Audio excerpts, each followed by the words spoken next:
All right, this week we're going to talk about online advertising analysis of the marketplace.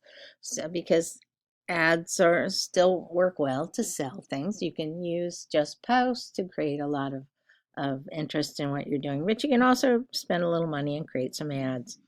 And you used to be able, I'm pretty sure you probably still can, have a pay per view of your ads, and that makes them a little less expensive. But in doing this homework assignment, I don't want you to necessarily pay for an ad unless you want to. If you have a real business, you might be interested in doing it, but I just want you to go through the process of setting one up.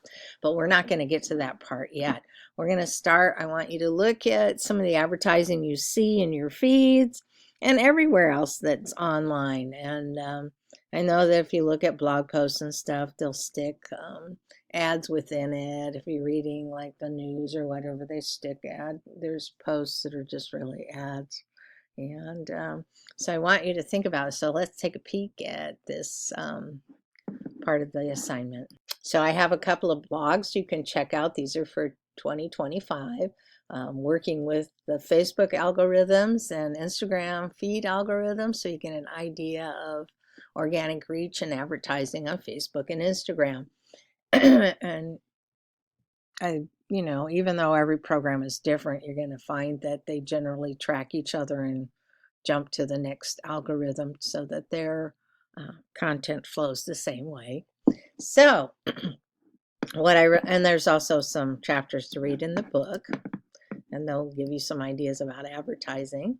But I want you to look for examples of ads or sponsored posts on Facebook and or Instagram or other social media, any ones that you choose from. Just, I'd like you to look at a couple of different platforms and what draws your attention. Think about that. What makes you say, oh, what is their call to action? Do they use imagery? Do they use video? I know there's a lot of posts that are like videos that are running, and they're like trying to tell you something, but the key point you have to click. So I think of it as clickbait, so that you go somewhere else to look at, and they're trying to make you buy something or get you interested enough to buy something. A lot of times for me, it's things about animals and what to feed them, and things that are related to things that I'm interested in. And I don't generally click on anything. I burned on one thing that I bought on Instagram or Facebook. I don't remember which one, and it's just like, nope, not doing that. So, but if you do click on something, it's like, where does it go? Does it go to the actual platform, or does it go to a website, or what does it do? Because some websites are really terrible about um, spamming you out and everything. Anyway, and then I also want you to think about the impact of traditional advertising. Younger people aren't as exposed to it over the long term as older people are. For me, it's like I used to look at newspapers and they'd have sections with lots of ads in it.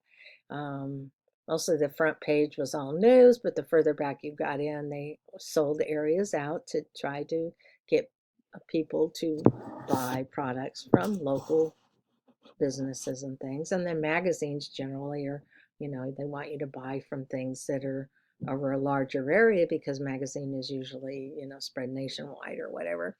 And then there's billboards. Billboards, a lot of times, to me, it seems like, I guess maybe I noticed it more when I was driving up to Washington and back, taking care of my father-in-law, and you'd see billboards and they'd be like, stop at this restaurant, it's available, in the next 10 miles, you know, great food, whatever, or gas available, only gas available for the next, 150 miles, so you better get it now. So they have a lot of effective calls to action, because you're like, oh, I don't want to run out of gas, maybe I better stop. Um, Radio ads were very prominent. TV ads are really coming back, unless you really pay for the certain subscriptions. So you get ads in there. And I usually watch shows that we've saved, so I don't see the ads on. People are asking, did you see this ad? And I'm like, nah, I don't watch that kind of stuff. TV makes me fall asleep anyway. So there's all kinds of places that ads are out there. If you look at it, you're following a bus, they'll usually have some kind of advertising on them. We used to do whole bus wraps for buses that would take people to SeaWorld. So then other people would see them and want to go to SeaWorld too because it looked like fun. And they have ones to go to Disneyland. So there's a lot of marketing that's done out there.